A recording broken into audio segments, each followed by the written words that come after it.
नमस्कार। समय संवाद में आपका स्वागत है। मैं हूं सर्वेश कुमार सिंह। पड़ोसी देश बांग्लादेश में कल अंतरिम सरकार का गठन हो गया। अंतरिम सरकार में कोई प्रधानमंत्री तो नहीं बनाया गया है, लेकिन एक सलाहकार परिषद बनी है जो सरकार चलाएगी। और ये सलाहकार परिषद जो बनी है, इसके गठन में सेना की महत्वपूर्ण भूमिका है। मुख्य सलाहकार का पद नोबेल पुरस्कार विजेता मोहम्मद यूनुस को दिया गया है। मोहम्मद यूनुस लगभग 85 वर्ष के हैं। उन्हें अर्थशास्त्र में नोबेल पुरस्कार मिला है। बांग्लादेश में माइक्रो फाइनेंस के क्षेत्र में उन्होंने उल्लेखनीय काम किया था, लेकिन कालांतर में वो कई विवादों में फंस गए और उनके खिलाफ कई मुकदमे दर्ज हुए। वो पेरिस में रह रहे थे, विदेशी भूमि पर थे।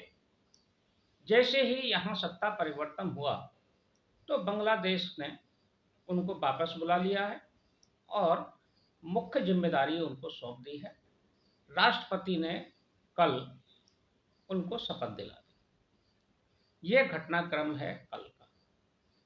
5 अगस्त से 8 अगस्त के बीच, यानी कि 5, 6, 7 और 8 अगस्त की लगभग दोपहर तक बांग्लादेश में कोई सरकार नाम की चीज नहीं थी। शासन सेना के हाथ में था, लेकिन जितनी निष्प्रभावी बांग्लादेश की सेना साबित हुई इन 3 दिनों में, उतनी किसी भी देश की सेना कभी भी कमजोर साबित नहीं हुई, निष्प्रभावी साबित नहीं। तो या तो वो निष्क्रिय सेना है, या उसने जानबूझकर आपराधिक लापरवाही की। हो सकता है जानबूझकर ही लापरवाही की हो, क्योंकि कोई भी सेना अगर प्रोफेशनली रूप से काम करती है तो वो हर परिस्थिति से निपटने में सक्षम होती है। लेकिन बांग्लादेश की सेना परिस्थितियों से निपट नहीं पाई। ये बात ठीक है कि बेगम शेख हसीना के खिलाफ बहुत आक्रोश था और वो आक्रोश फूट पड़ा। 5 तारीख को उन्होंने इस्तीफा दे दिया, वो देश छोड़कर चली गई। लेकिन उसके बाद की जिम्मेदारी सेना के ऊपर थी। सेना अध्यक्ष वकारुज्जमा ने उनसे इस्तीफा मांगा था। तो जब उन्होंने इस्तीफा मांगा तो उनको वहां की जिम्मेदारी भी, कानून व्यवस्था भी संभालने की जरूरत थी। लेकिन जो अराजकता हुई वो अभूतपूर्व है। वहां आवामी लीग के कार्यकर्ताओं पर, नेताओं पर जिस तरह हमले हुए, अल्पसंख्यकों पर हमले हुए, हिंदुओं के घरों पर हमले हुए, हिंदुओं की संपत्ति लूटी गई, हिंदू मंदिर उजाड़ दिए गए, आग लगा दी गई, प्रसिद्ध इस्कॉन मंदिर जला दिया गया, काली मंदिर जला दिया गया और तमाम छोटे बड़े मंदिरों पर हमले हुए। पूरे देश में त्राही त्राही मच गई और इसके साथ ही जो आवामी लीग के नेता थे उनके घरों पर हमले हुए। कुछ दृश्य तो इतने बीभत्स हैं कि जिन्हें देखा नहीं जा सकता, उनके वीडियो सुने नहीं जा सकते। बांग्लादेश के नायक निर्माता शेख मुजीबुर रहमान के खिलाफ जो आक्रोश दिखा, उससे तो ऐसा लगता है कि शायद 1971 की जो क्रांति थी और 1971 की जो बांग्लादेश की आज़ादी थी वो निरर्थक ही थी। बेकार ही इतनी बड़ा बलिदान लोगों ने किया उस आज़ादी के लिए। जिन लोगों ने बलिदान किया उनके घर आज जलाए जा रहे हैं, उनके ऊपर हमले हो रहे हैं। शेख मुजीबुर रहमान जिनका पूरा परिवार बर्बाद हो गया, अकेली बेगम बची शेख हसीना और उनकी बहन बची थी। लेकिन आज जो स्थिति है बांग्लादेश की, बांग्लादेश में अब कट्टरपंथियों के हाथ में सरकार है। हालांकि मोहम्मद यूनुस को माना जा सकता है कि वो अर्थशास्त्री हैं, बुद्धिजीवी हैं, लेकिन उनकी जो सलाहकार परिषद है वो सब कट्टरपंथियों से भरी हुई है। ये कट्टरपंथ की जीत हुई है वहाँ। उन्हीं चरमपंथियों की, उन्हीं जिहादियों की जीत हुई है जो लोग 1971 में बांग्लादेश की आज़ादी का विरोध कर रहे थे, जो पाकिस्तान का साथ दे रहे थे। हालांकि मोहम्मद यूनुस की सरकार बनने के बाद भारत सरकार ने एक उम्मीद जताई है और बड़ा संतुलित बयान दिया है भारत सरकार ने और प्रधानमंत्री ने भी, कि हमारे पड़ोस में शांति आएगी और मोहम्मद यूनुस वहाँ शांति बहाल करेंगे, अल्पसंख्यकों की सुरक्षा सुनिश्चित करेंगे, ये उम्मीद व्यक्त की है। लेकिन ये उम्मीद कितनी पूरी होगी, कितनी खरी उतरेगी, ये आने वाले समय में ही पता चलेगा। लेकिन बांग्लादेश की घटनाओं से एक बहुत बड़ा ज्वलंत सवाल खड़ा हो गया। सवाल यह है कि क्या 1971 का प्रयोग या भारत का 1971 में उठाया गया कदम, क्या भारत सरकार के द्वारा किया गया सहयोग, या कहे कि जो भारत ने कीमत चुकाई वो निरर्थक चली गई।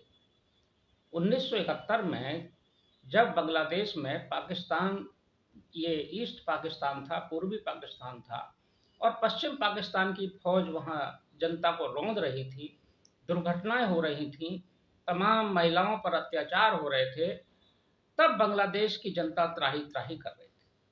तब शेख मुजीबुर रहमान वहाँ सत्ता में जीते थे, लेकिन उन्हें सत्ता सौंपी नहीं गई थी और उनको गिरफ्तार कर लिया गया था।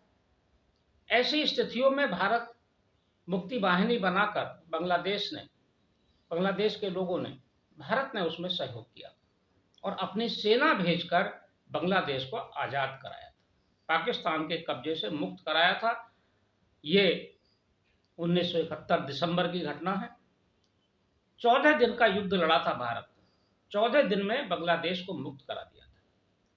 उसके लिए भारत ने कितना बलिदान किया, भारत के सैनिकों का बलिदान हुआ, बहुत बड़ा आर्थिक बोझ भी भारत पर पड़ा।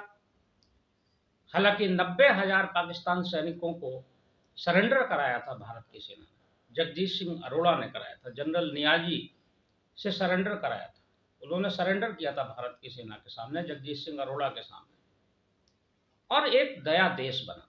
उम्मीद जगी थी कि एक धर्मनिरपेक्ष देश भारत के बगल में, भारत का पड़ोसी रहेगा। लेकिन 1971 से 2024 आते आते वहां की परिस्थितियां बदल गई। चरमपंथ के हाथ में फिर से बांग्लादेश चला गया।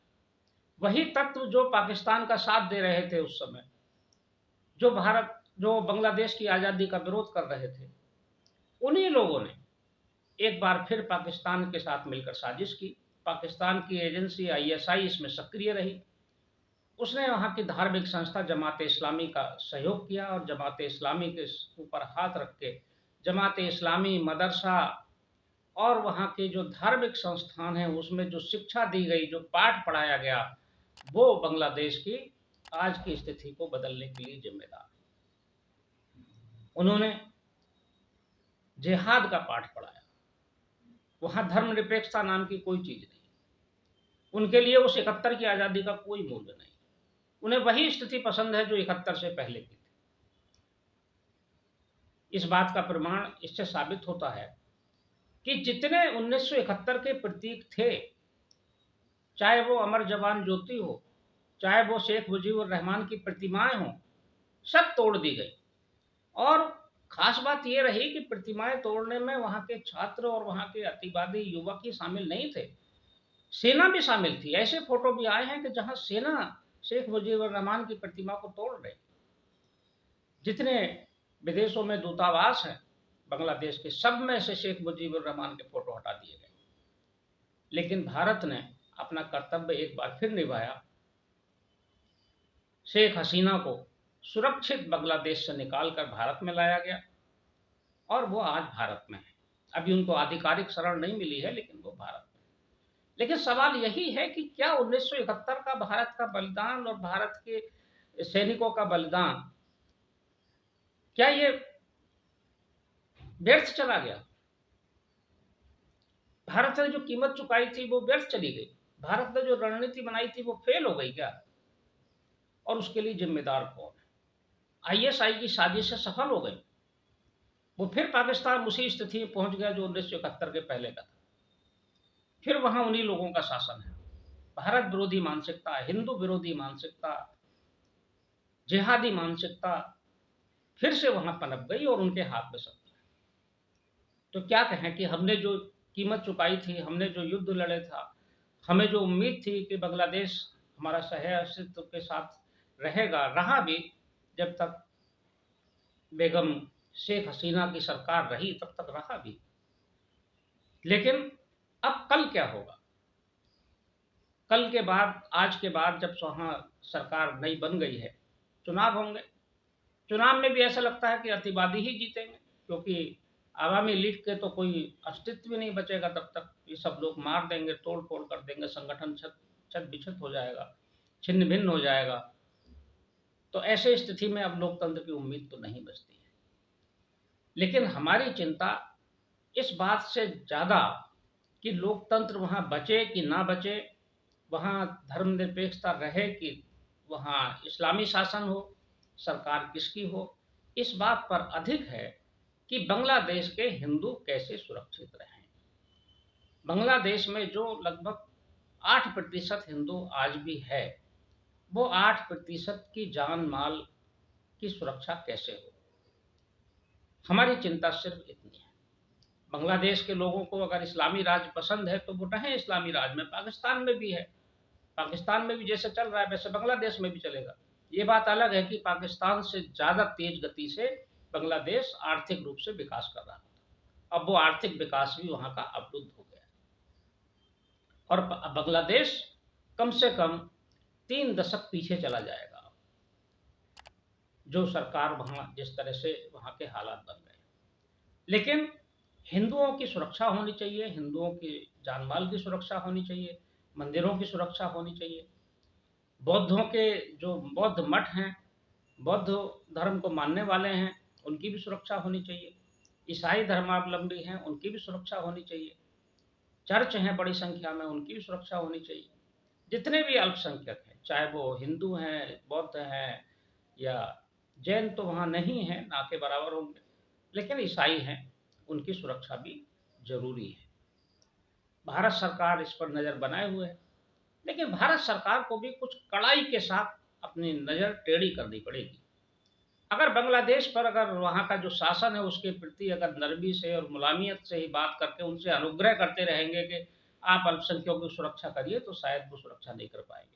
ये हम देख चुके हैं 3 दिन में, कि 3 दिन में भी वहाँ की सेना से, बकारुज्जमा से सरकार ने अनुरोध किया कि अल्पसंख्यकों की सुरक्षा करे, तो क्या सुरक्षा हो पाई? थानों में पुलिस ही नहीं है, सेना कहीं निकल नहीं रही है। तो जरा नज़र तो रखनी है, लेकिन टेढ़ी नज़र करके रखनी पड़ेगी और चेतावनी भी देनी पड़ेगी कि हमारा हित अब इसमें है और हमारी मंशा सिर्फ इतनी है कि बांग्लादेश के अल्पसंख्यकों की सुरक्षा हो। आप कुछ भी करिए, कैसे ही भी शासन चलाइए, किसी को भी बनाइए, किसी को बिगाड़िए, लेकिन अल्पसंख्यकों का हित देखना भारत की जिम्मेदारी है। और ये सीख दुनिया को इजराइल ने दी। एक भी यहूदी कहीं अगर है और उस पर कहीं हमला होता है, उसकी जान माल को खतरा होता है, तो पूरा देश खड़ा हो जाता है। यही भावना भारत में भी जरूरी है, हिंदू कहीं भी है। और ये बात भी सही है कि जब तक हिंदू है तभी तक कहीं भी है शांति है। लेकिन आश्चर्य की बात है कि भारत में भी तमाम लिबरल और तमाम धर्मनिरपेक्ष कहने वाले अपने आप को लोग, जो गाजा और इजराइल की घटनाओं पर चिंता व्यक्त कर रहे हैं, वो बांग्लादेश के मामले में चुप हैं। उन्हें बांग्लादेश में अत्याचार दिखाई नहीं दे रहा है, बल्कि उल्टे वो लोग ये तुलना कर रहे हैं। कई लोग तो सोशल मीडिया पर ऐसे भी देखे गए जो कह रहे हैं कि वहाँ जो हिंदू मारे गए हैं उनकी संख्या बहुत कम है। मतलब कम है तो क्या ये एक उल्लेखनीय बात है कि जो जितने मुसलमान मारे गए हैं उसकी तुलना में संख्या के अनुपात में कम है हिंदू। मतलब उनको नहीं लगता कि हिंदू शायद और ज़्यादा मारे जाने चाहिए थे, ऐसी शायद उनकी मंशा रही होगी। वो लोग उसमें भी वहाँ के अतिवादियों का बचाव करते नजर आ रहे हैं। एक वर्ग है भारत में जो हमेशा एक नैरेटिव तैयार करता है, और वो नैरेटिव हिंदुत्व के खिलाफ होता है, भारतीयता के खिलाफ होता है। ऐसा ही नैरेटिव इस समय भी दिखाई दे रहा है। कई सौ मंदिरों पर हमले हुए हैं बांग्लादेश में, छोटे बड़े, लेकिन 2 मंदिरों के आगे 4-6 जो है जिहादी खड़े हो गए, उन्होंने फोटो खिंचा लिया कि हम सुरक्षा में खड़े हैं, तो वो प्रचारित हो रहा है मीडिया में, सोशल मीडिया में, तमाम जगह दिखाया जा रहा है, देखिए वहां के मुसलमान हिंदू मंदिरों की सुरक्षा कर। अरे कितने मंदिर जला दिए, उसका कोई उल्लेख नहीं है। 2 मंदिरों के आगे अगर खड़े हो गए 4-6 लोग, वो भी फोटो सेशन कराने के लिए, तो वो सुरक्षा हो गई। हिंदुओं के घरों के आगे तो कोई खड़ा नहीं हुआ, हिंदुओं के तो घरों में घुस गए, महिलाओं की, लड़कियों की चीख पुकार सुनाई दे रही है। ये इन भारत के सेकुलर लोगों को ये सुनाई नहीं दे रहा है। लेकिन भारत का बहुसंख्यक समाज बांग्लादेश के साथ भावनात्मक रूप से बांग्लादेश के हिंदुओं के साथ जुड़ा हुआ है, और हमारी सरकार भी इसके मामले में सक्रिय है। उत्तर प्रदेश के मुख्यमंत्री ने, योगी आदित्यनाथ ने तो बहुत साफ कह दिया है कि अब इतिहास से सबक ले लें हिंदू, और पड़ोस की घटनाओं को देख लें, उससे कुछ सीख ले लें। योगी आदित्यनाथ ने जो कुछ कहा है बिल्कुल सही कहा है। समय है कि हमें इस समय के घटनाक्रम को ठीक से देख लेना चाहिए, समझ लेना चाहिए, उससे सीख ले लेनी चाहिए कि ये सेकुलरिज्म और ये जो धर्मनिरपेक्षता है, ये जो उदारता है, ये तभी तक है जब तक हम अधिक संख्या में, या जब तक हम प्रभावी हैं। जिस दिन हम संख्या में कम होंगे उस दिन ये सारी चीजें बेमानी हो जाएंगी, और वही हाल होगा जो बांग्लादेश में हुआ। बांग्लादेश में हिंदुओं की दुकानें लूटी गई, कपड़े की दुकानें लूटी गई, सब्जी के बाजार लूटे गए, किस तरह से सब्जियां तक लूट लूट कर ले गए। शेख हसीना के घर में जो लूटपाट हुई है, उनकी साड़ियां, उनके निजी वस्त्र, सारी चीजें लूट ली गई। किस तरह से लूटपाट मची, कैसे जाहिल लोग थे ये लोग जो आंदोलन कर रहे थे। ये छात्र तो नहीं थे, सिर्फ छात्र ऐसा नहीं कर सकते, इसके पीछे कुछ अराजक तत्व थे। छात्र आंदोलन कर सकते हैं, सड़क पर उतर सकते हैं अपनी मांगों के लिए, लेकिन छात्र इस तरह की लूटपाट करे ये तो नहीं लगता है। जिस तरह की लूटपाट हुई, जिस तरह से खाना लूट कर ले गए, मुर्गी मुर्गा लूट कर ले गए, उठा कर ले गए, कपड़े ले गए, निजी कपड़े भी नहीं छोड़े, शेख हसीना के घर में उनकी साड़ियां लूट कर ले गए। जिस तरह से ये सब घटनाक्रम हुआ, दुकानों से कपड़ा, रेडीमेड गारमेंट, खाने का सामान, सब कुछ लूट रहा है बांग्लादेश में। ऐसा लगता है जैसे सब भूखे ही थे। देखते हैं कि मोहम्मद यूनुस क्या करते हैं और उनका अगला कदम क्या होगा। क्या वो अंतर्राष्ट्रीय स्तर पर भारत के महत्व को समझेंगे और भारत के साथ सौहार्दपूर्ण संबंध बनाएंगे? क्या वो बांग्लादेश में जो हिंसा हो रही है, जो अल्पसंख्यकों को हमले हो रहे हैं, उनको रोकेंगे? क्या वो चीन और पाकिस्तान के चंगुल से निकलकर एक बार फिर अपने सच्चे पड़ोसी भारत के साथ संबंध सामान्य रखेंगे? ये सारी बातें देखने वाली हैं। और कितने जल्दी वहाँ चुनाव होता है, लोकतंत्र बहाल होता भी है कि नहीं होता है, या सेना की कठपुतली बनकर ही मोहम्मद यूनुस की सरकार चलती रहेगी, ये सारे सवाल अभी सामने खड़े हुए। लेकिन हमारा दृढ़ निश्चय और हमारी आकांक्षा, अपेक्षा सिर्फ इतनी है कि हिंदू समाज बांग्लादेश में सुरक्षित है। समय संवाद में आज बस इतना ही। कल फिर मिलेंगे किसी एक खास विषय के साथ। तब तक के लिए मैं सर्वेश कुमार सिंह आपसे विदा लेता हूँ। नमस्कार।